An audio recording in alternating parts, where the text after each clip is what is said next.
situation is gradually becoming a national security concern, and the earlier action is taken, the better it will be to safeguard the peace and stability of our country, it concludes. So, well, the Daily Graphic chose to put a lot of emphasis today on youth unemployment, and ended up by observing that this is a potential national security issue, and that all must be done to ensure that we stem this particular tide of unemployment, especially when you will all agree with me that we even have a group that calls itself unemployed graduates. They now have an association, and they are fighting tooth and nail to ensure that they get jobs. Some are also of the view that, well, you don't wait for government to get you a job. You should also go out there and seek for a job. In other words, be an entrepreneur. Well, whatever it is, we are here to discuss this matter. And we have been joined by Dr. Obodele Kambon, Research Fellow, Institute of African Studies, University of Ghana. And I think, well, I have been corrected by my producer, Obadele. I want to believe so. And so I am saved and protected so that Doc will not chide me. Doc, you're welcome. Thank you very much. Well, we thank you very much, Doc, for I know how busy you are. I have been informed. You've been able to spare time to be with us. We appreciate it very, very, very, very much. Mm-hmm. Now, youth unemployment. I want to start with you, Mr. Arthur. This issue of youth unemployment, it looks as if we are not finding any way out. Of course, attempts are being made, but the problem keeps on, exacerbating. What should we do? Thank you, Alaji. Youth unemployment is a very serious issue because the youth today are to be our future leaders. And if we don't engage them in any gainful activity, how then do we ensure the sustainability of the development of the nation? So it's something that we all should put our heads together to look at how to come up with solutions. Now, before we can talk about how to arrest the situation, let's look at what is causing the youth unemployment. Oh, okay. You agree with me that we are not expanding our industries. We are not expanding our productive sectors as it should be. And when we look at our educational system, the educational system too is not training people to be on their own. The students are taught how to engage themselves in white collar jobs. And therefore, when they complete school, you see that there was no avenue for them. And therefore, I'm of the opinion that, yes, entrepreneurship, people are being trained to be entrepreneurs. But what sort of the sort of training that is being given to them and their contribution, would it be enough to really catapult the nation into a productive sector?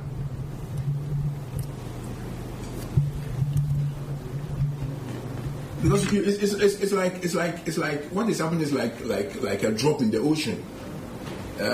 Few people are doing this, and few people are doing batik, few people are doing, and you think that is entrepreneurship. I'm not sure that is so. So we need to sit down and take a collective effort by trying to look forward, look ahead. Because it looks to me like we are just steeped in the past. We are not looking forward. We are not forward thinking. In order to be innovative enough to see what are the requirements of our society today. Do we need the services? What services do we require? Technology. How are we training people to be technological conscious? You come to our universities and it's the same old training people to be appendages of the colonial masters. What is still being done? And I think until the time that we find the needs of the nation and try to train people accordingly, I think we'll be talking about this on mass unemployment of the youth. Okay. Well, who is an unemployed person? According to the United Nations, it is someone who is looking for a job, and actively seeking to work. So you are making all the attempts to get a job because you want to work, but you can't find one. That is what they are saying. That is for you to qualify to be counted statistically as unemployed. That is the criteria that you use by definition. And this normally they put an age, what do you call it, limit, 14 to 28. Some countries go beyond the United Nations, definition. In that situation, let's look at it contextually. In other words, the Ghanaian situation. What do you have to say? Well, thank you very much. And then consider the educational system. And the age before you even get to the university, get out of the university. Thank you. And once again, good evening to your listeners and to my fellow panelists.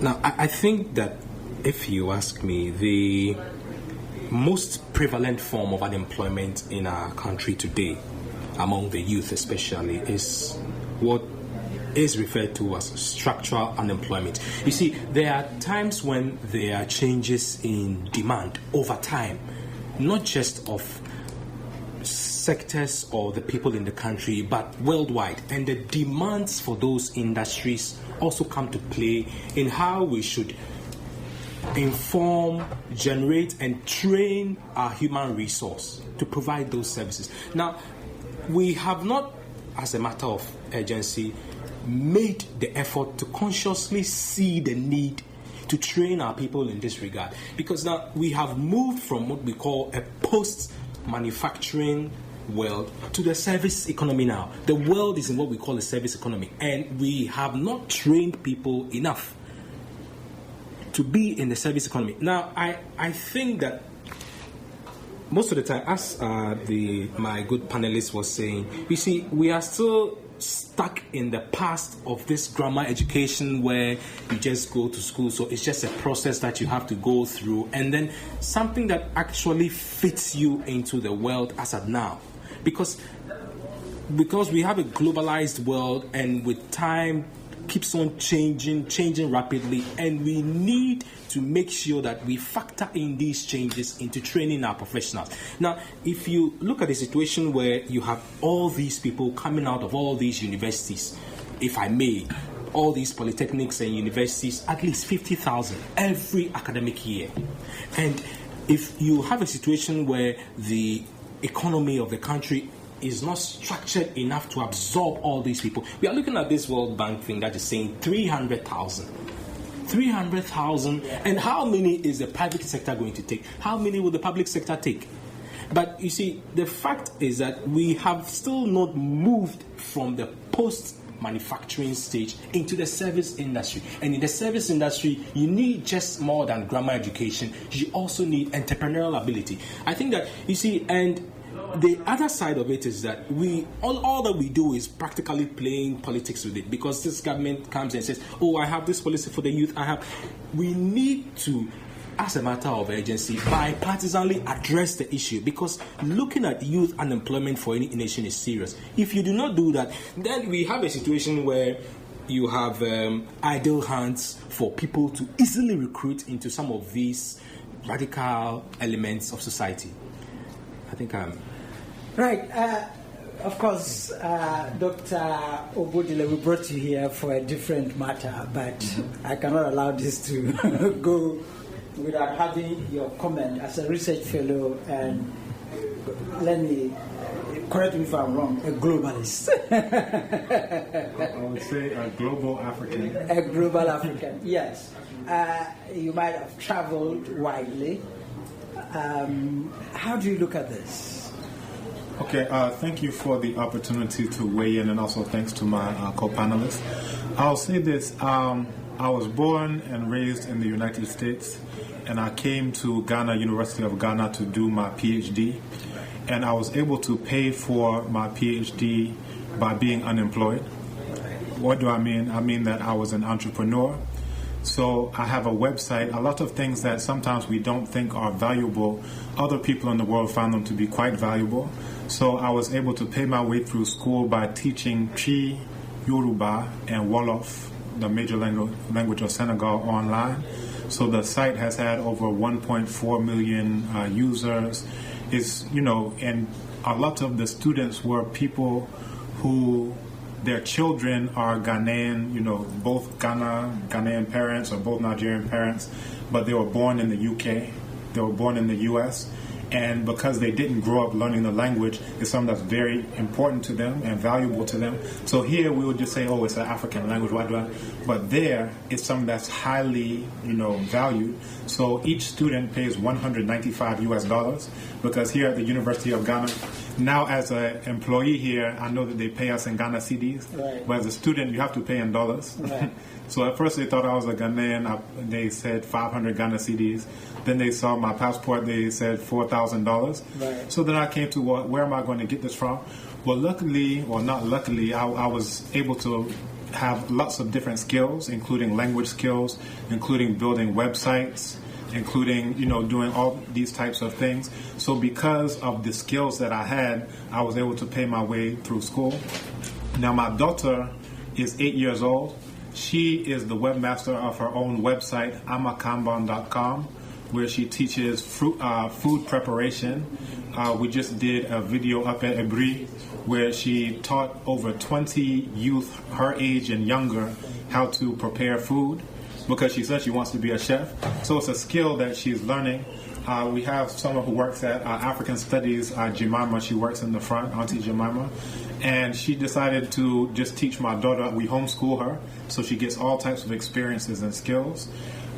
She decided to just teach her how to do beading, because I had her do the beading on this. So she said, let me teach your daughter how to do the beading. So she just gave her string and beads. So things that we often wouldn't even think are valuable, the more skills we have, I'll put it how my father puts it, right. It's better to have it and not need it than to need it and not have it. Right. So the more skills, the better. Dr. Obadile, I'll come back to you for this experience. We have Professor Abochi from the Sociology Department. We want him to look at the impact, because he's quite busy. He'll address that and then I'll come back to you. So just hold your thought. Good evening, Professor Abochi. Hello. Yeah, good evening, sir.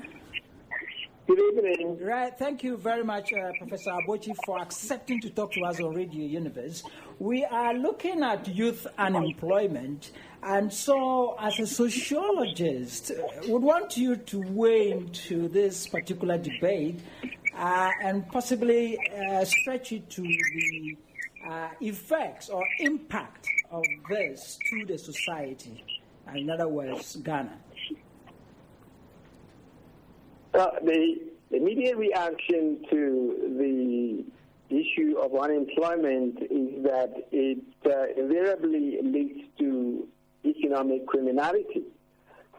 In other words, crimes that are often committed for money.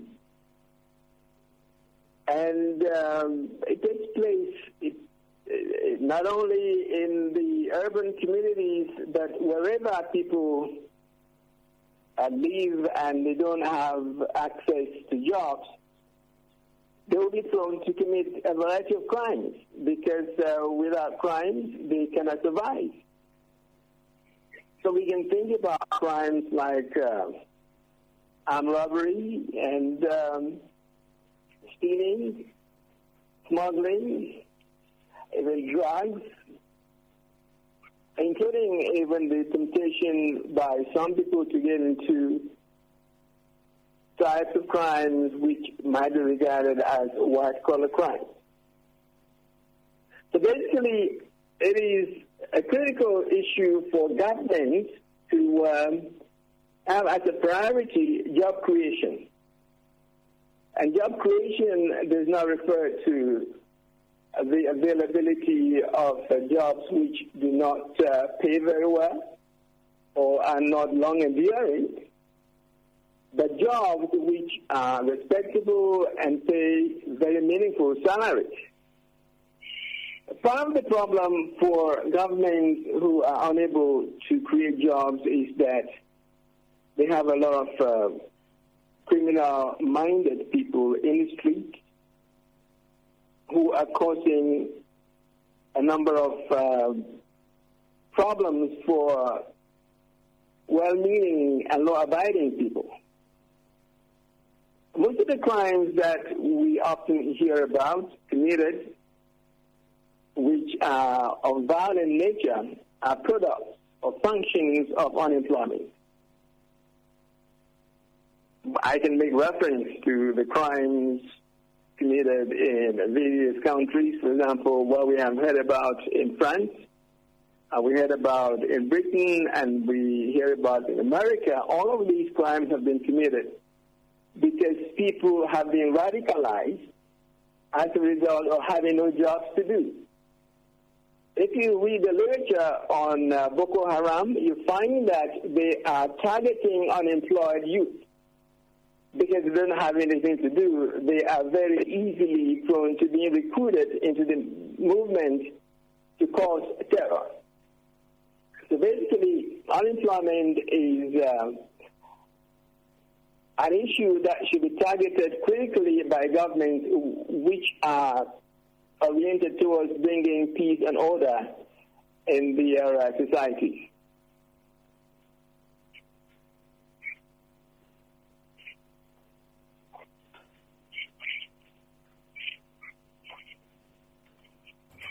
Do you have a follow-up question? Yes. If this is the problems that we are likely or we will encounter, in fact, we are even encountering these problems as we speak.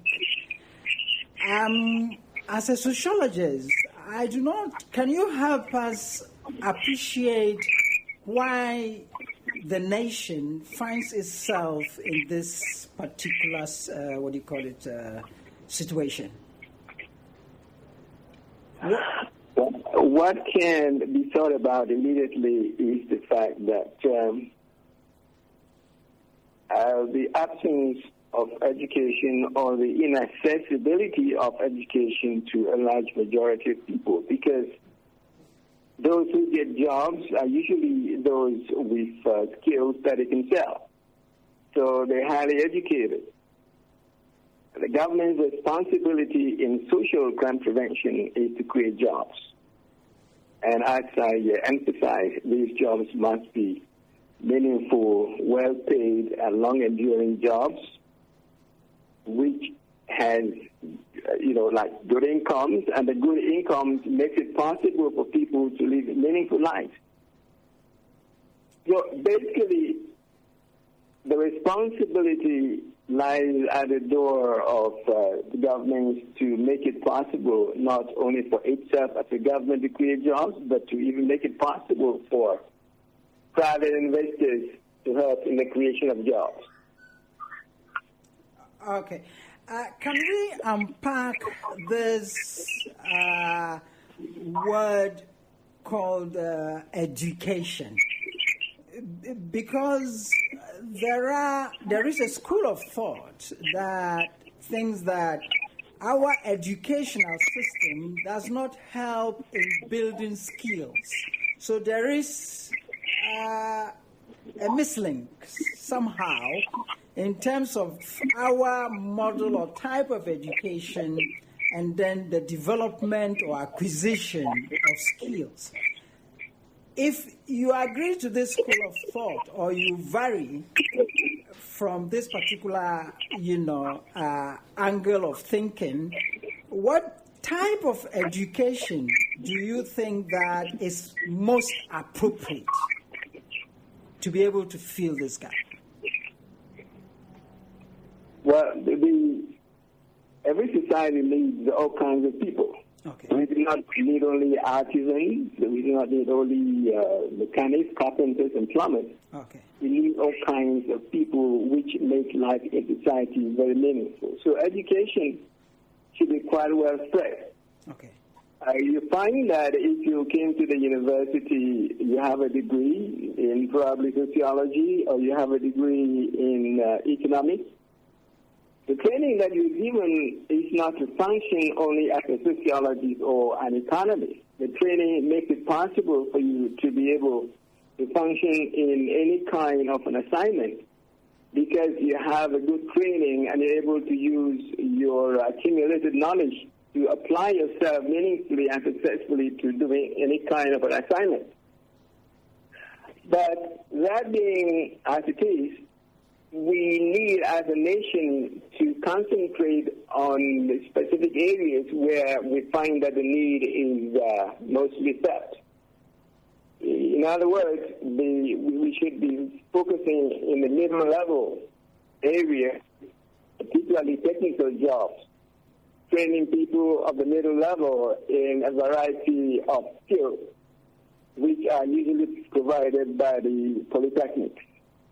These skills are usually sellable on the market as compared to other non-technical skills. Okay. So I would suggest that the focus should be on the creation of technical skills, which are directed towards the specific objectives of the nation as it moves forward. Okay. In terms of technology, in terms of other skills which may be required to service the various sectors of the economy. Okay. Right. Thank you very much, Professor Abochi, Senior Lecturer, Sociology Department, University of Ghana. We appreciate it very, very, very much, sir. You're very welcome. Good. Right. I go back to Dr. Obadele, if you can continue with your line of presentation. Yes, so I was saying that for my daughter, we homeschool her. Actually, I have 3 children. So my daughter is 8, my son is 3, and I have another daughter who is 1. And part of the homeschool curriculum is designed to teach them various skills. So my daughter is the webmaster of her own website. So anytime she does an assignment, either in Chi or in Yoruba or in English or whatever, she is able to post it. So these are web development skills that she's learning. And basically the idea is that oftentimes we look at the government as some type of divine celestial provider. And I think part of the issue is that we need somewhat of a paradigm shift. Instead of being dependent on someone to give us a job, the link in the entrepreneurship is that you yourself are able to use whatever skills you have. The thing that you oftentimes may think isn't valuable, someone in the world thinks is extremely valuable. And the internet is one such tool that can connect you with those people. So you have people who are online and they do videos about how to do raw food. You have people who tell you how to, take care of dogs. Whatever the thing you know how to do is valuable to someone. Right now, I'm building a house at Mampong, and there are people who still know how to use mud brick for the building. So a lot of people would say, oh, that's something, whatever. But if you go to places like Arizona, New Mexico, this is a multi-million-dollar industry. They call it Adobe brick buildings. So you have people who come all the way from the U.S., from the U.K. There's a documentary online called First Earth. People come from throughout the world to go to villages to learn how to do this. Then they take it back and they call it sustainable building, sustainable architecture. So all of these things that are right around us are literally gold mines. The knowledge that we have here in Africa are gold mines to other people. So, I think part of it, and, we can go into the government's responsibility if we're paying tax, we're paying VAT, and we can come back to that. But I wanted to start off just with some level of, let's shift our paradigm and see what each one of us has that we can use in order to create our own jobs, and then in turn to create jobs for others. Great. I'm tempted to leave this particular discussion, but you've introduced a subject that I cannot let it pass, and maybe my panelists should bear with me. Listening to you, it looks as if and correct me if I'm wrong, Dr. Bodile, do you think that colonialism, quote unquote, has somehow destroyed us? Because if you talk about mad building in this country, nobody will value it. But you see, you've given it a name, sustainable building, which indeed is appropriate. If you go up north for their climate, we've moved even brick houses. I mean, a government tried as much as possible to make us accept brick, use it. But very few. We want concrete, cement.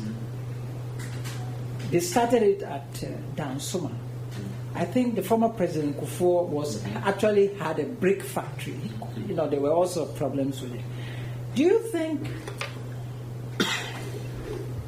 colonialism, because we inherited certain things and decided not to rethink again, we stopped thinking. What would be your comment to my observation? Am I wrong? I would say that there are several issues. One, colonialism. Another one, neo-colonialism, as Dr. Kwame Nkrumah discussed. The point where we are right now is neo-colonialism, where even though the Eurasians have gone, and I'm saying Europe and Asia because Europe isn't a continent, it's just tagged on to Asia, that, when you look at it, a lot of the things that we are taught, we aren't taught about the things that we have that are valued. That the documentary I pointed you to, it starts off in Africa and it shows the sustainable architecture, and then they go to Yemen and they show how in Yemen they have skyscrapers made out of the same type of technology. Then they go to England, they call it cob architecture. Then they go to the United States. The oldest standing building there is one of these mud brick buildings. They go all over the entire world. Then they end up in Asia, and then they show how it's used there. So the things that we have been taught, are not valuable all over the world. This is what everyone is doing now. They're doing that combined with solar, combined with rainwater harvesting. Every year we know where the floods are going to be. So imagine if all of this water, you can see it flowing off campus and you know where it's going to end up. Imagine if all of our rules, we were harvesting that rainwater. It would really change things. But again, it comes back to, the point of what is our thinking about things. Oftentimes we think we're imitating Europeans without really knowing very well what they're doing, because if you go to places like Washington, Seattle, Washington, they have these entire parks that are, done with cob architecture. You go to Canada, this is what the whole world is doing. So the things that we were taught to throw away, they are grabbing it. And then finally, just in general, and I think this comes back to your point of colonialism, we're in about, let's say, something like a 500-year box, which is that we aren't taught about anything from ancient times. So if you go back to the Nile Valley, you'll see all of these types of things building with stone, and we have these hills right here are made out of solid stone, and even the rocks are falling onto the road. Now, instead of saying, what can we use those stones for, and looking at the African world and say, well, in Zimbabwe, they had Great Zimbabwe. Right. They built this entire thing out of stone. It's still standing. Still standing. Right. You can look at, these castles in Gondar, Ethiopia. Right. You can go to the Nile Valley, see all these stones. Right. But because we are taught to think that Europeans did everything, we're going to try to imitate what they were doing perhaps 50 or 60 years ago, that they are now trying to come and get what we were doing. So the more we know, and if we can start looking laterally, sometimes we mention let's go forward. Yeah. We have something like a backwards forward paradigm, where backwards is let me go back to my village, and forwards is let's go to the UK or US. Instead of doing that, we can look laterally and say, what were they doing in Zimbabwe with the stones? Let's learn. What were they doing in Senegal, in Ethiopia, and Kemet, Sudan? And then once we know that, then we can start doing things that are appropriate for our context. I'll close there. Bob Marley said it all: emancipate ourselves from mental slavery. Quoting Marcus Garvey. Yes. Okay. Yes, I like that. No problem. Great. Yes. Alaji. Yes. You see that colonialism. We had independence so many years ago. Right. What is preventing us from thinking out of the box? It's because we have decided to remain in the past. You see, we have universities that have research outfits, and it is supposed to look at the needs of the society and research into it and come out with solutions. The use of the environmental, like the stones that we're talking about, how can we use it to help us? How can we use mud houses to the cement? Listen, that is. I can assure you, this research is done. Achampot did not just get up and put this, but the linkage between the tertiary institutions, research organizations, and government. What is preventing that? That is something that we have to find out. Well, one of my colleagues at African Studies actually did a presentation on these mud brick buildings, Dr. Apiane Ado, and you can actually go and check it out. Right. But there are, and I'll let you. So how do we package it to make it more meaningful to the ordinary Ghanaian? I think that is where we have to migrate to. It ends up there. Let me give you an example. Of course, I did my PhD in South Africa. As a PhD candidate, your thesis, when you write your proposal and everything, it goes to their National Council, the type of a National Council for Tertiary Education. And so the government sponsorship in terms of what you as a candidate is given and what your supervisor takes has all been worked out. Now, after you finish, your thesis goes back to them. Your details as a PhD candidate is with them. You'll be somewhere, you finish, you've gone, and there is a particular study or research that they want to be conducted. You'll be surprised to get an email. You did this particular study at such and such a time. They want to find out where you are now, if you can present a paper. Even your university does not forget about you. It doesn't exist here. That's precisely the point that I'm making. It doesn't exist here. So we can't blame colonialism.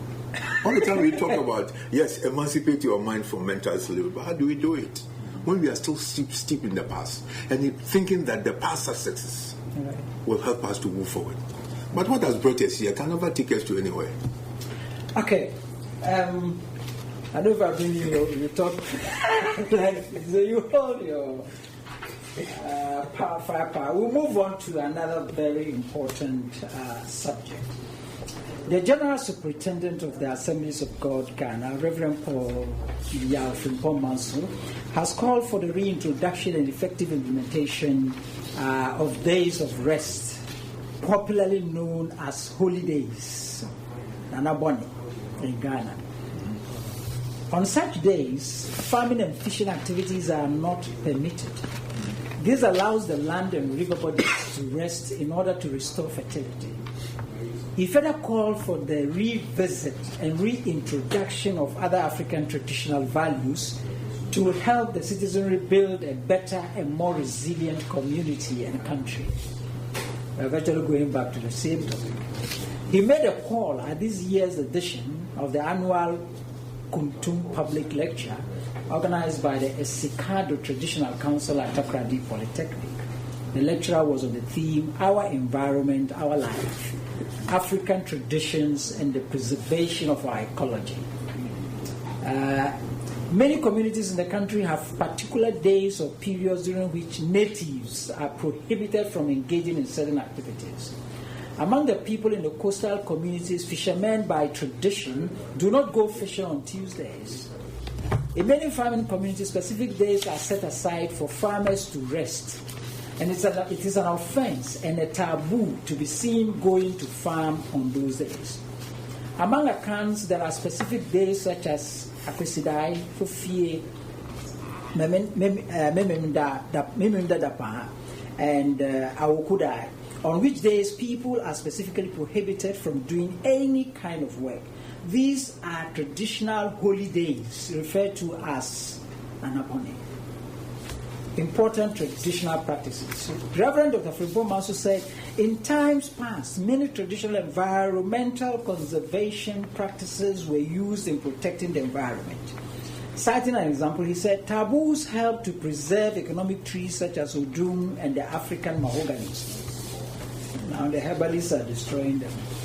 In African traditional culture, these trees are regarded as trees with spirits which should therefore not be felled without some rituals being performed. Consequently, the felling of such trees was preceded by various rituals, including libation pouring, he explained. He called for pragmatic and locally relevant measures, including a paradigm shift in the way Ghanaians pursued livelihood activities, and then the attitudinal change. Underscoring the importance of attitudinal change, it went on. Now, Dr.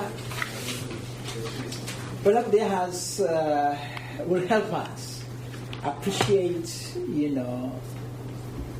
the relevance of these taboos and, of course, other related issues. So, Doc, what do you have to say, or comment do you have on this? Yeah, I think it's a very relevant topic, especially for the times that we're in.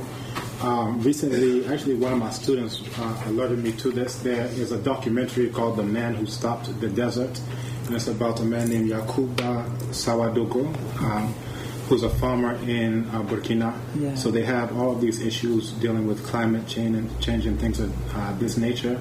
And what he started doing is that he started using feces and putting it into holes, and then planting trees into those holes.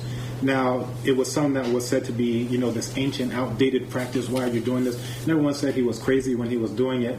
But then eventually it started to take root. All of these trees started to, change the microclimate in the area. And lo and behold, now everyone in the world is coming to him. You can see the documentary, online about this great man and a so-called non-literate person, but he's using this information from the past in order to move things forward. All of these things have to do with environmental conservation. And Kenya, you have the example of Wangari Maathai, another one who people don't know about, Charles Mully, who has a Mully family, homes for children. So all of these people who are basically understanding the role of the environment. Now, I'll take you to understanding what African people do. Now, you'll see African people do things, and oftentimes we don't understand the philosophical foundation of it. Yeah. So if you look at something like libation, if you look at something like sacrifice, there's a song by Ajakonimo called Aukra Biakube, and it's the father who plants the coconut. And it's a story. He sings it, but it's a story. And in the story, he talks about there was a man who was 98 years old, and he decided to go into the bush in the back of his house in order to plant a coconut tree. Now, a young man saw him doing this and said, "Oh, why are you doing this? You'll be dead soon and you won't be able to partake of it." And he says, "Oh, Manana, my grandchild, I'm doing this for the descendants, for those who are coming back," right? So just the idea of environmental preservation, what he's doing is probably the most prototypical example of a sacrifice, right? So as opposed to him taking this coconut and drinking it himself and getting all the electrolytes and everything for himself, he's thinking, instead of me consuming everything myself, let me leave some for those who are coming behind. And I think it's a very powerful idea. Now, I'll take you to another text by Drago Diop, and the translation of it is Breaths. And in it, it's a poem where he says, "The dead are not dead. You can hear them in the rustling of the trees. You can hear them in the crackling of the embers in the fire. You can hear them in the movement of the waters." And he goes through all of these different examples that the dead are not dead. Now, let's think about this scientifically, if we can. So when we think about principles of physics, one of them is that energy is not created or destroyed. It is only changed, it's only transformed. So this is something that, we take, and this is in a closed system, so this is what physics tells us. So now picture what Drago Diop is saying, that the dead are not dead, that they're in all these different things. So picture, here is a body that you have, buried into the earth. What happens to that body? So they say ashes to ashes, dust to dust. This is transformation is going to occur. Yeah. So there are weeds that are going to grow up on there, berries that are grow. The bird will come and take those berries, defecate the seed somewhere. This will grow. So all you have are things that are transforming. This is an ancient idea, an ancient Kemet. That's the ancient Egypt. For those who may not know, in the Nile Valley, there was this concept of Kepra, and it's the concept of becoming and transformation. So basically, the idea is that things are only transforming. If you look at the creation story, also from the Nile Valley, they talk about Atum as the creator deity, and they said in creating everything, Atum, and this is the sun that we're talking about. They say that the sun spat out, these other deities, spat out human beings, and so forth and so on. Now, I was looking at a documentary series online, a science series, where it was Neil deGrasse Tyson, and he's talking about physics and biology and chemistry and all these things. And, one of the things that he thought was so profound, he kept mentioning it every episode, and he was quoting another scientist who said, we are made up of nothing but star stuff. Okay. So if you think about the hydrogen that goes into us, the carbon, at our most basic level, the same atoms that are in us are in everything else. So when we're thinking about these types of things, whether scientifically or as our ancestors put it, all these things are just transformations. So if you're thinking about sacrifice, the sun, the things that ended up becoming planets were the things that the sun didn't take in for itself. So just like the old man who's planting the coconut tree, he could have taken the coconut for himself. The sun could have taken all of these, and we would all be undergoing fusion. But some parts were left out. So we're all made up of quote unquote star stuff, according to this known astrophysicist. So these are the things that we don't think about. There's a deep philosophy behind why we are preserving these things, why we have these taboos, why we're saying let's leave some of this, because we know that the dead are not dead. The ancestors are literally just transforming the water that exists on the planet now, all the hydrogens, the oxygens, those existed from time immemorial. So all they're doing is coming back in another form. So if you know that there's this cycle that keeps going on, you will do specific things in order to preserve those who are coming right back again. But if you think that time is flat, now Europeans used to think the world is flat. They used to think that time is flat.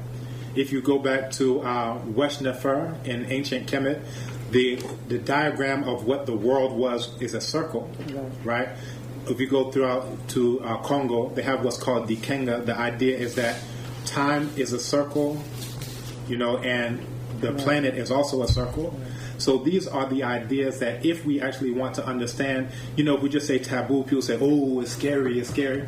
But if we start thinking about this logically, as though our ancestors actually understood logic, and scientifically, as though they actually understood this through experimentation of what happens when we don't do this. We talk about the desiccation of the Sahara Desert, right? So some scientists attribute that to overgrazing of, cattle, all these types of things as one of the, expedient factors. And then you had other global shifts that would have happened otherwise. But to whatever degree humans contributed to it, well, now you have Africans who have learned from that experience so many thousands of years ago and are now saying, you know what, we have to preserve this grove. We have to preserve this stream. And within 100 years of colonialism and neocolonialism, all of these things that we were living with for millions of years we're killing them off. So the elephants that we have been living with, they say the oldest modern human, Homo sapiens sapien, dates back to about 195,000 years ago, Omo 1, Omo 2, in Ethiopia, Omo River Valley. So if we are looking at this type of thing, we were living with all of these animals for all of those thousands and thousands and thousands of years. But now these same Africans, or I don't know if we may call them anti-Africans, they're not acting like Africans, they're going and cutting the horns off of the rhinos. They're going and, cutting the tusks off of the elephants. They're destroying the water. They talk about the lagoon. People who are still living, they say, call it lagoon before you could drink out of it. Now if you drink out of it, you will die within 2 minutes, right? These are people who no longer understand that they are just going to transform and come back. These are people who think that life is a line. I'm just going to take up everything that I can now, and then who cares what goes on, later on. So I think I've given a little bit of background, philosophical foundation and understanding. But in general, I would say it's a good idea if it's explained. I think part of the reason why people don't hold to the taboos anymore is because they don't even understand it. They say, oh, there's a ghost in there. They go in there and say, oh, there's no ghost, who cares? Right. If they can get an understanding that this is to preserve things for future generations, I think it may be better. Right. Ms. Arthur, listening to him and, of course, also thinking aloud, do you think that earlier on we talked about colonialism, and of course he added new colonialism. Yes. Do you think that, quote unquote, or maybe I should remove the quotes, religions that came in might have also played a role? Because some of these things we say they are fetish, and so we don't even want to get near them because it's devilish. Yeah. But this is a reverend minister. Friend Paul Mazu is a powerful man. Going back, he's not looking at them as fetish. We are now beginning to see the wisdom of it. Isn't it interesting? Alaji is interested, but I think it's also. We are still living in the past. In the sense that, okay, taboos were just cultural bylaws that preserved the social order at that time. Okay. And they were shrouded in some form of mystics. The rationale for... social bylaws with some serious, deep philosophy behind it. Yes. Which were not explained to people at that time. Right. So it was associated with some form of, will I say, religion in itself, traditional religion in itself. You don't sing in the night. Right. When you are bathing, you don't have to sing and all that. Now, there are days you don't have to go to farms. Right. In themselves are not bad. But the way they made people to understand the issues, people were observing it just out of fear and of reprisals and punishments. But when some of them were not those days. Some of them were not out of fear because they understand the environment. They know that they are not living in the world alone. No, they are living with others. Yes, but they wouldn't tell you that. Don't sing in the night because it will disturb somebody. Yeah, they don't tell you. They don't tell you. Yes. Don't when you are bathing, don't sing because the soap can cause you some damage or something. Right. They should have explained, but this was not explained. So the point I'm making was that it was shrouded in some form of mystics. Okay. And you could see that now are taboos relevant today? My answer is no. They are relevant, but they can't exist as they used to exist before. Because if you say, what are my reasons? My reason is that population has now increased. Okay. People at that time, the farmland was small. You have very small populations living in communities. So if you tell them not to go to farm on certain days, yes, it's a day of rest. They appreciated it. But what about now that there are a lot of information? Like when I went to the secondary school, when I went to the training college, and I came back, I saw that this singing in the night doesn't. If I manage not to put the soap in my mouth, I can sing, I can do this. I no more respected those taboos. You see, so what I'm saying is that now there is information technology. There are ways that we can institute these laws without necessarily making them taboos. We can look at them, those that are relevant. Like maybe in Accra, you see that people disturb, people with their music, without caring for the next door neighbor.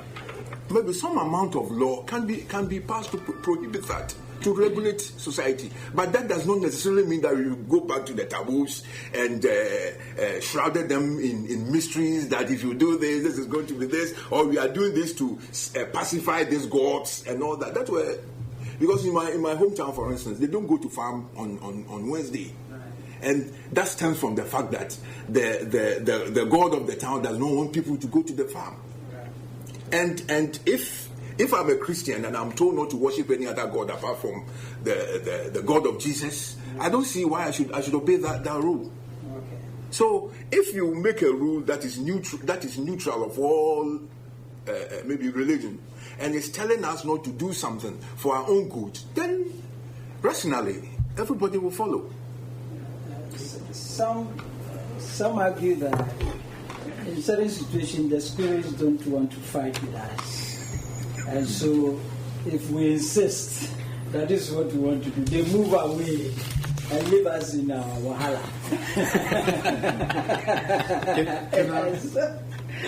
I don't want. Yes.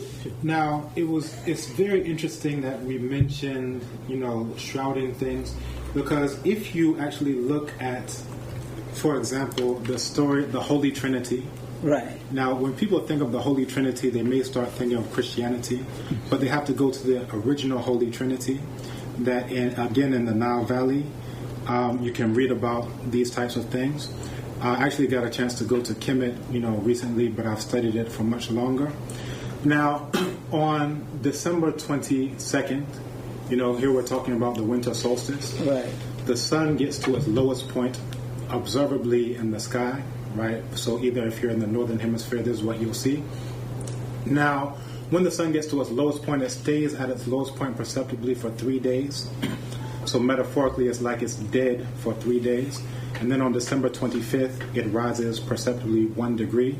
And it keeps rising in the sky, And then eventually you have the spring equinox where the day and the night are equal.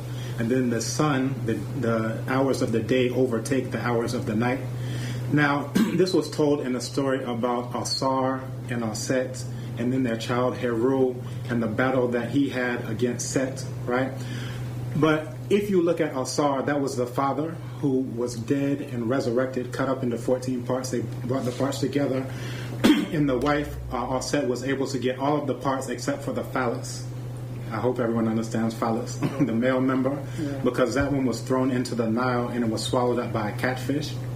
So what did she do? She created what was called a tekken, and the Greeks would call it an obelisk. So if you look at the Washington Monument, this is this tall, long structure. So she created an obelisk. They said she transformed herself into a kite. That's a type of bird. And then alighted onto this obelisk. And when she did that, she became pregnant. This is the very first concept of immaculate conception. We're talking about some 4,000, 5,000 years ago. From that, the sun was called Heru. Heru was a metaphor for the sun itself. So if you want to say hour, that's where you get the term hours from. It's from Horus, which is the Greek term. Now, all of this was given to children. Everyone knew it in the form of a story, in the form of allegory, in the form of a metaphor. And everyone can follow the story. They all understand. They visualize it. But if you actually look up at the sky, once you got older, they would initiate you into what was called the Per-Ankh, the house of life. And that's where all these things would be explained to you. That when they're talking about Asar, that was associated with the constellation Orion. You have these 3 stars that are in a row, right? So in other stories that plagiarize from it, they talk about, you follow the star and the 3 kings and all these things. But it's talking about these 3 stars in a row. And when I first learned about this, I didn't believe it, so I actually wanted to go out and see it. But here, you have these 3 stars, and they point directly to what is called Sirius, which is actually a star system. To the naked eye, it looks like one, but that one was associated with Aset. So here you have Osiris or Asar, and they point directly to his wife, Aset, right? And then on December 25th, guess where the sun Heru rises?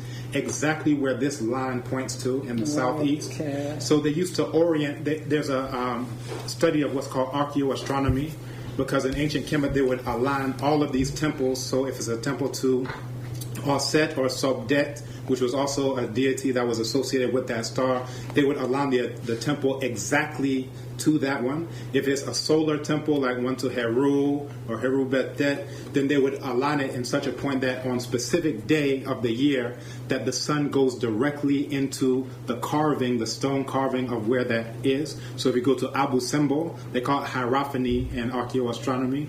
So all of these are stories that are shrouded in mystery, etc. But once you grow up, then you come to understand what all this is. So what I wanted to do, and you can do this, there's an app for Google called Google Sky Maps. I would entreat everyone who is listening to actually use this app, because on December 25th, look at where Orion, it's the easiest thing to see in the sky, these three that are in a row. Look that they point exactly to Sopdet, that's what they call Sirius, and those point to exactly where the sun rises. So this is what they call the precession of the equinoxes. Every 2,600 years or so, the sun keeps rising with this constellation in the back. So when you talk about 12 disciples, what you're talking about are these 12 constellations. All these are just metaphors to help you understand the creation, all of these things that are created. Because if you actually understand what it's talking about, you will understand everything about the sun, the stars, the movements of the moon, and these things. So they're shrouded in mystery. But the point I was coming to is once you grow up, you understand what all of these are just symbols for. It's just a story to help you understand what you yourself can witness every single year on December 25th. Now, imagine people who don't get initiated. You understand? Right. Imagine people who are taken away and given to missionaries, Catholics who are abusing them or whatever they are doing to these children. They're now perpetual children, so they get the exact same story that was plagiarized from the original source in the Nile Valley, but no one ever explains to them, this is just a story. You can look up at the star and see exactly what the story is supposed to be telling you about. You understand? Yeah. So I think this is the major thing. So we say that we're living in the past. I'm not sure, but I'll give you, there's a psychologist named Amos Wilson. He's talking about the diaspora, but I think it's relevant here because when we think about all the things that make us up, you know, in terms of who we are, what language are we speaking to each other in and why? Right. And this is English. Right. What happened to cause us to decide, all us Africans here, to decide to speak to English? It's not a decision that we're making. Right. There are things, what clothes are we wearing? Right. And why are we wearing them? What foods do we eat? Right. And why do we? When Pizza Hut opened up in the Accra Mall, I didn't go, but one of my students who's at YFM said that the line stretched all the way outside. Right. So I remember when Papaya was open, that was the big thing. Right. You know, back in the 90s, everyone wanted to go. Now you have people who are getting into a health food movement.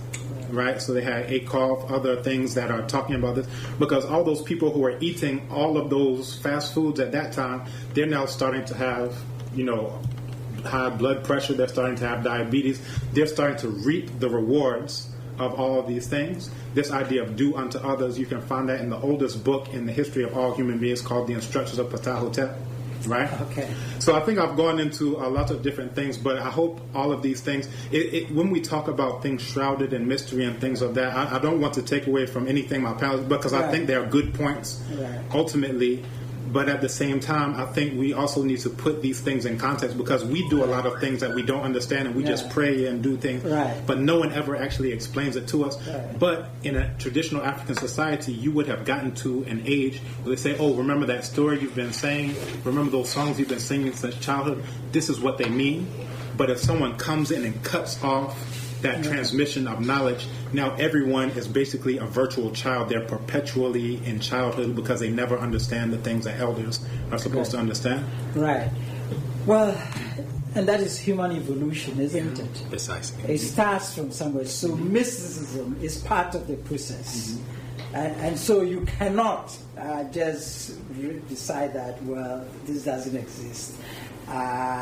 For anybody who has grown up in the village, you have some touch with nature. If you are in towns or cities, there is a huge gap between you and nature. And so there are certain things when it's mentioned. Let's take, for instance, death. Yeah. I was surprised to go on the net and then see scientists now being able to tell, using technology, when the soul is leaving the body and is captured by camera, powerful camera, and it is explained. And if that energy stays around and how it hovers, I was so shocked. Because these are stories that I have heard, but in the traditional setting. That is why there is for instance, up north there we have in some religions we have electoral accounts. There is 3 days. There is 3 days observation of the funeral. There is the 7th day, and then the 4th day. In our part of the world, you are told exactly what happens on the 7th day, and what happens on the 4th day, and then the final, which is the 40th day. It's not just observing of day, it is a relationship.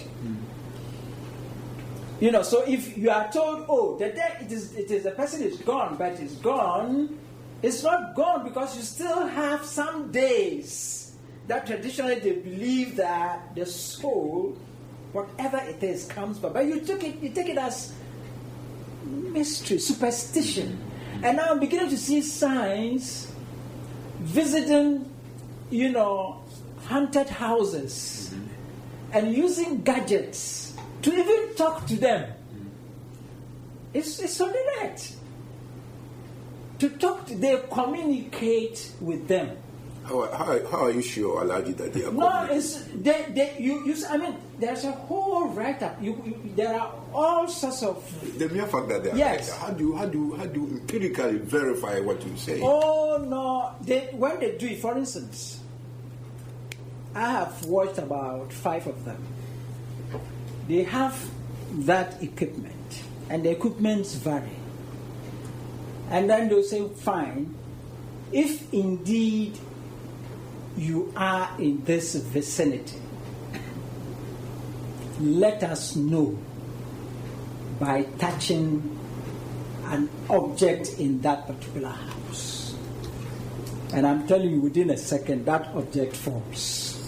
And then you see a situation where you see a signal of an energy moving, and then they say, fine, if it is you, please stop.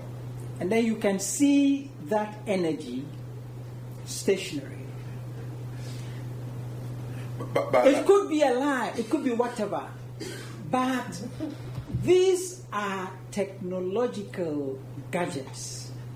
I mean, they are innovations.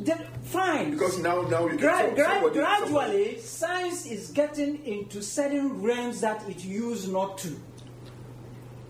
You see, we may deny it today, but science is far ahead. And they keep on researching into this. For instance, we said, some time ago, if you said the earth was round, it was heresy. What happened to Copernicus? Was killed. He was killed by the church. But he was proved right. Gradually now, that is what we are talking about. They talk about the earth shrinking. Science has now proven that it is being enlarged. And they've proven it. We could not go to Mars. Today, don't we have a craft already that is there? But it has taken close to, I've forgotten the number of years that craft has been in motion till it got there. I think about 6+ months or so to cover it, but it is there. The red planet. So we are still exploring. So we should rather continue to have the mind of inquiry. No, I agree with you. And not to stagnate because my religion tells me this. And I stop there. I have stopped reasoning. Because my religion tells me, I stopped reasoning. No, I think that's why they brought the religion to you in the first place, so that you would say that. And that is what is killing us. Whereas we have stopped reasoning, they haven't stopped. Mm-hmm. That is the see why you see we always take certain religion as white man's religion. Okay, like you're saying, if that is white man's religion, why are they making progress? Why we are stagnating? Then it is not the religion. Because the way they taught us the religion and decided to tell us that what we are doing is fetish. Alhaji, let me ask you this. And we've decided to stay in that. It is fetish, and we will condemn it without even thinking twice. Permit me to ask you this. We hold the view, or it has been scientifically proven, that civilization started from Egypt. Yes. Africa. Yes. At what point? And even now that the Israelites are black. Let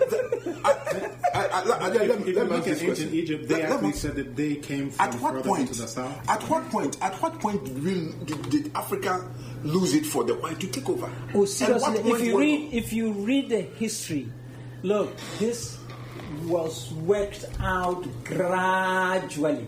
Let's take all the wars.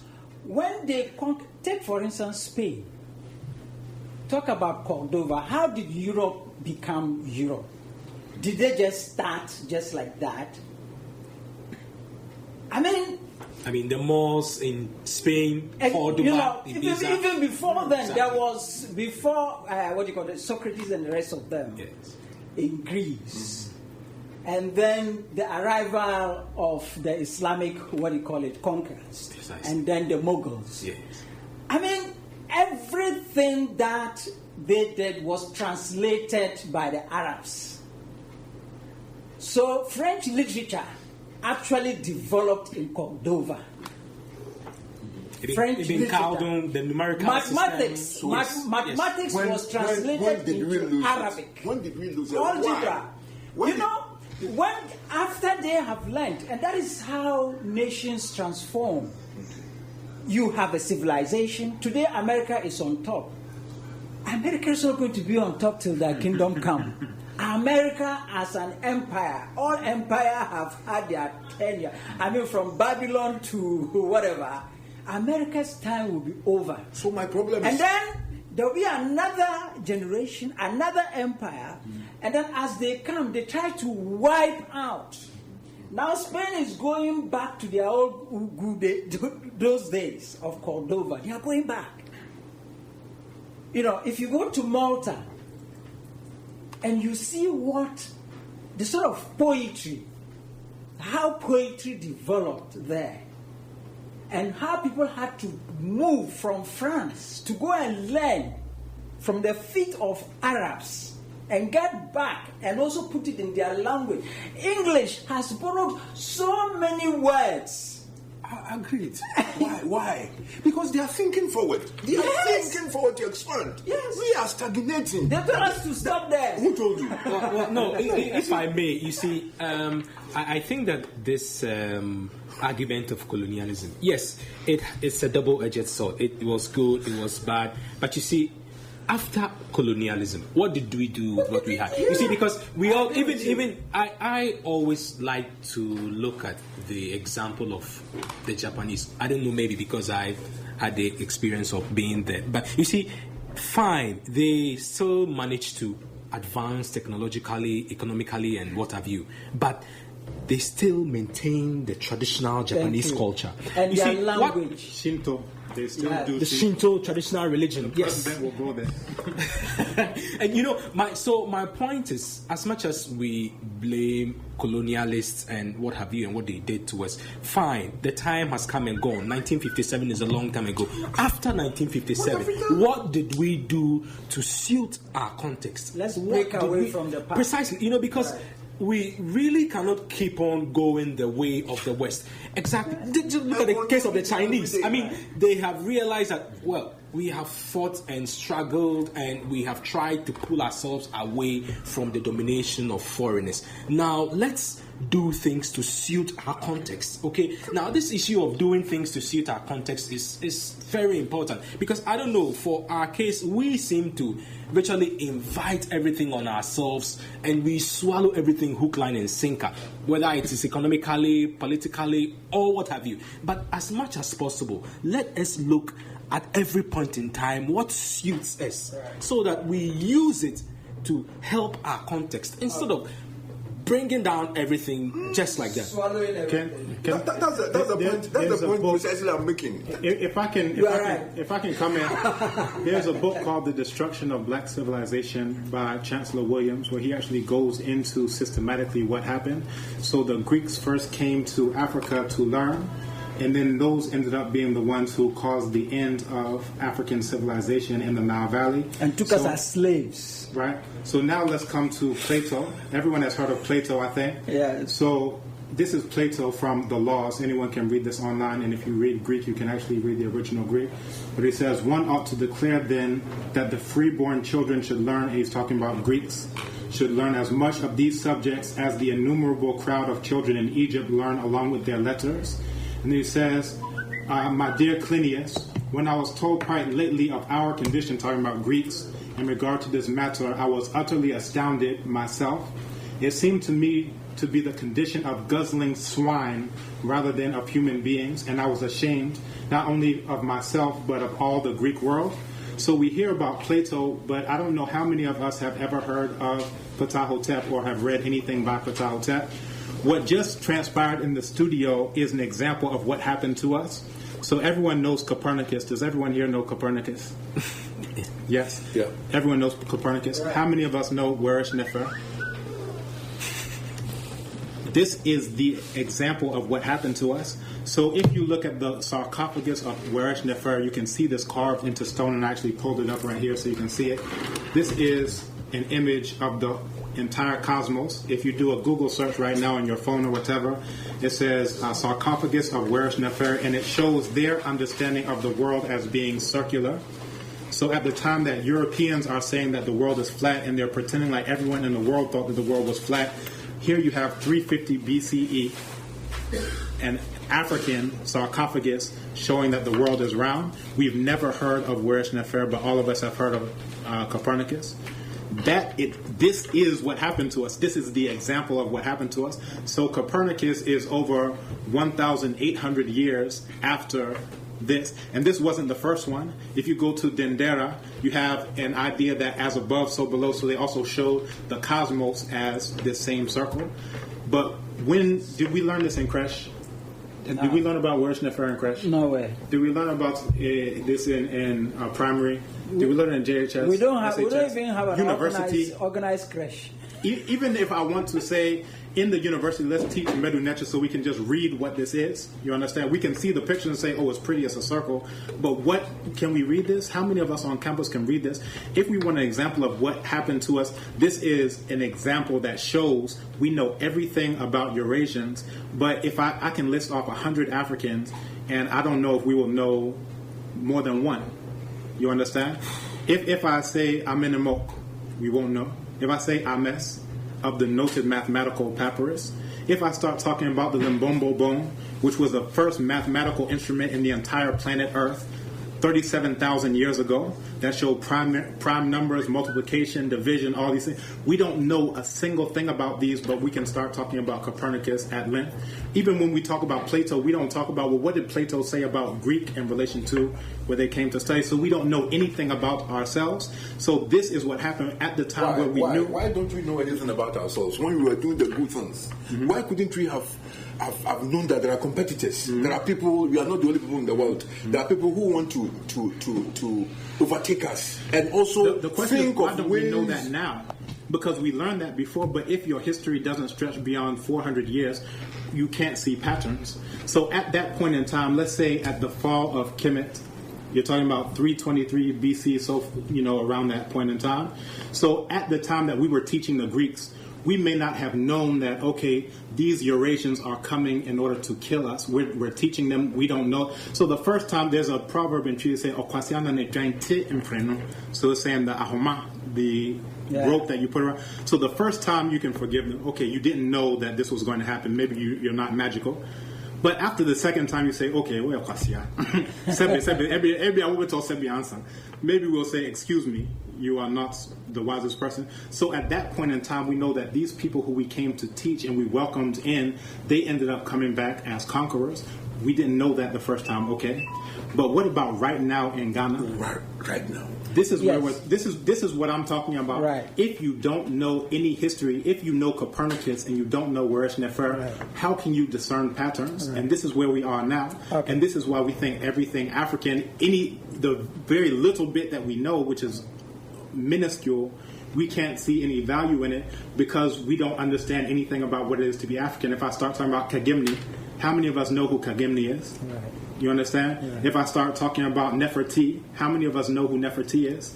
Yeah. So the information is there. We can go online right now and read the inscriptions of Nefertiti. Yeah. We can read the inscriptions of Winnie in translation in English. So I'm not even saying learn Medu Neter at this point in time, but we can read all these. Right. Miriam Lifetime has a 3-volume series, Ancient Egyptian literature. No. We could learn about it, but we're taught go to Europe and stop.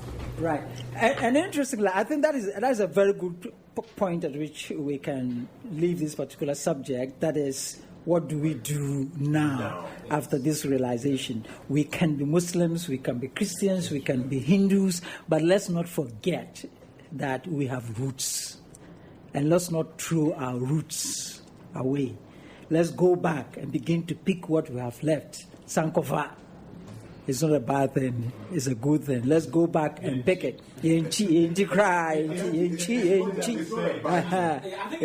it's trying to say it's not wholesaling, but aspects that will be relevant and can catapult us. Exactly. I would not even use the word wholesale, because let's allow our mind to wander.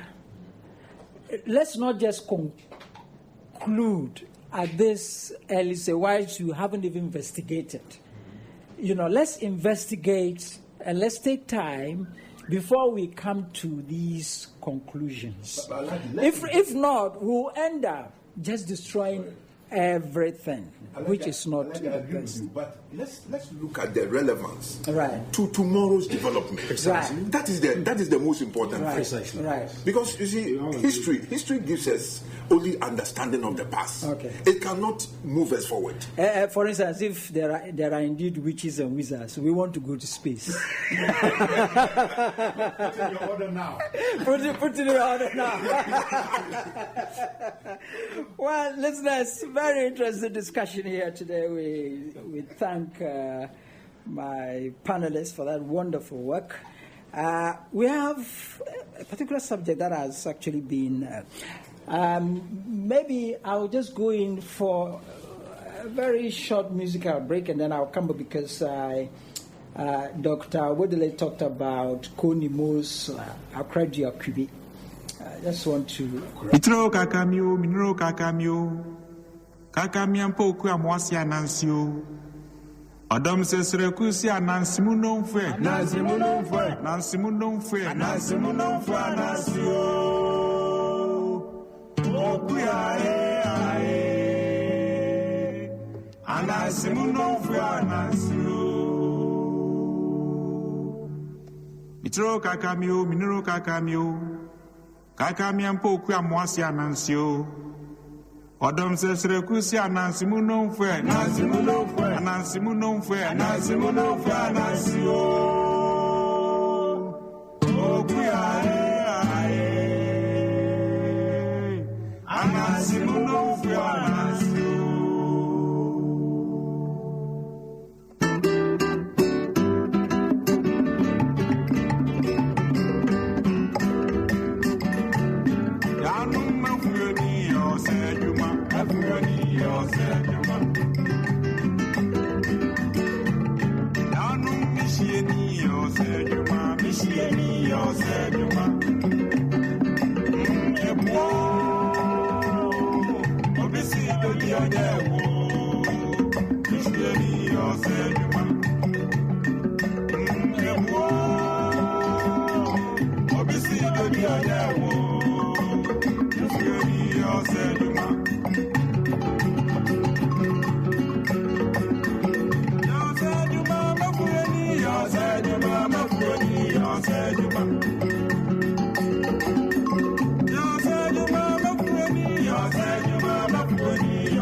You're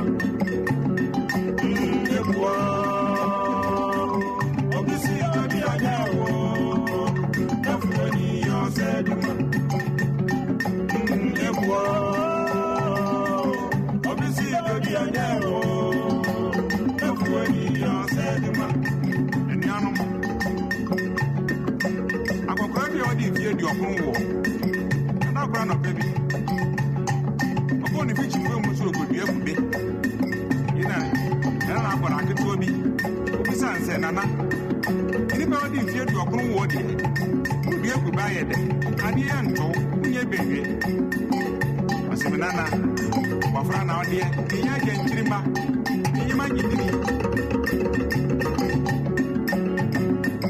yo seduma mafueni yo seduma mafueni yo seduma yo seduma mafueni yo seduma mafueni yo seduma obisi la bianya wo mafueni yo seduma obisi la bianya wo mafueni yo seduma akokra de fi do ku wo si odi akuba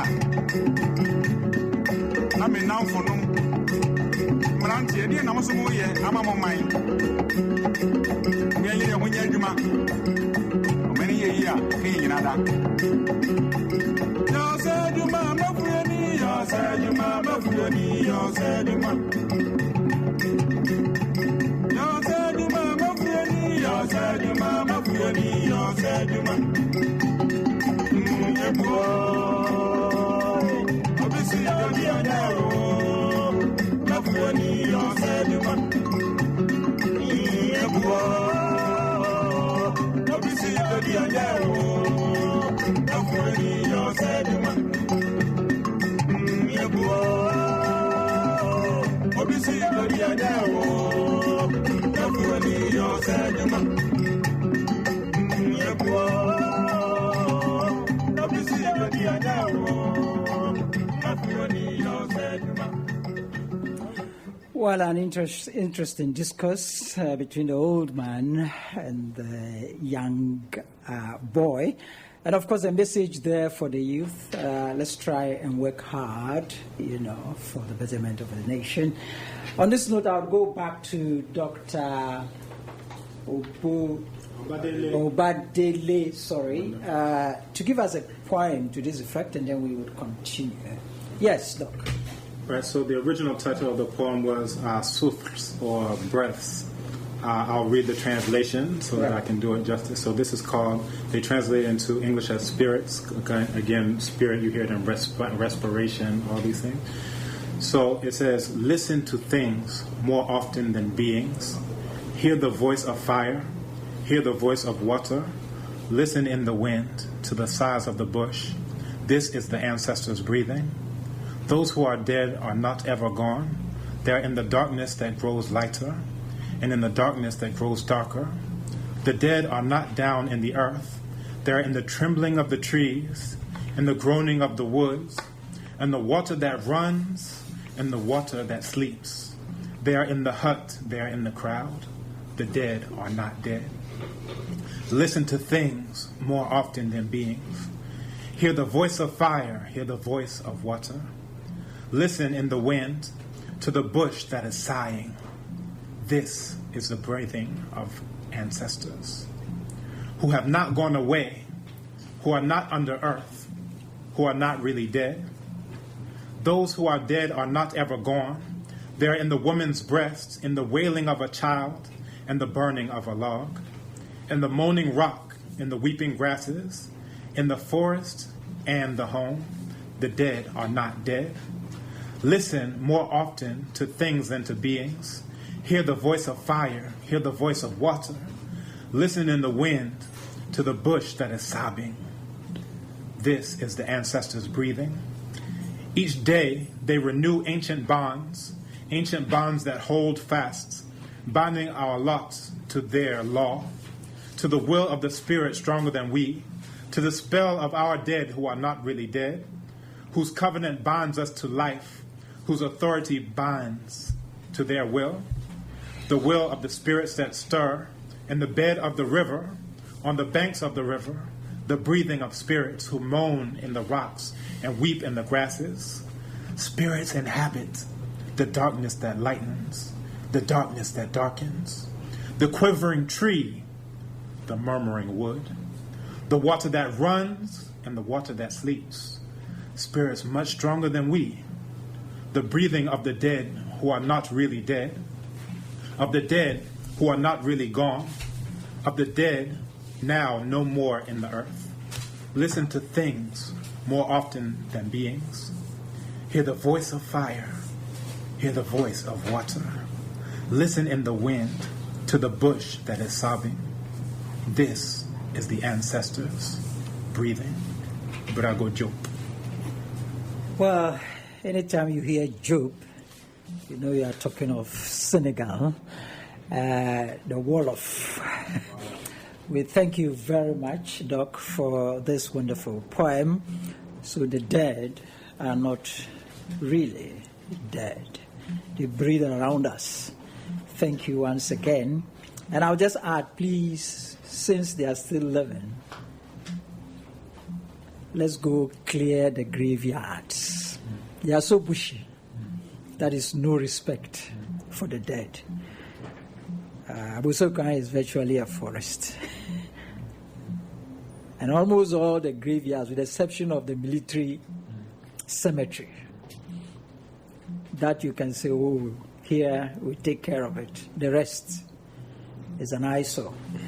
And I was sad when I saw the grave of the Crossroads. This crossroad shooting was named Sergeant Ajete.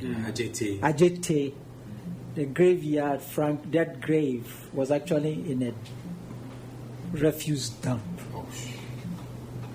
Meanwhile, every year, authorities go to salute the flag at the Black Star Square. They've never asked themselves, where is his grave and the grave of the others? Until a journalist went there, sat on the grave, and spoke with emotion. That is not a good sign of the Ghanaian.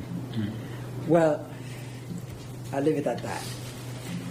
2 cops attack bullion van with civilian accomplice driver killed.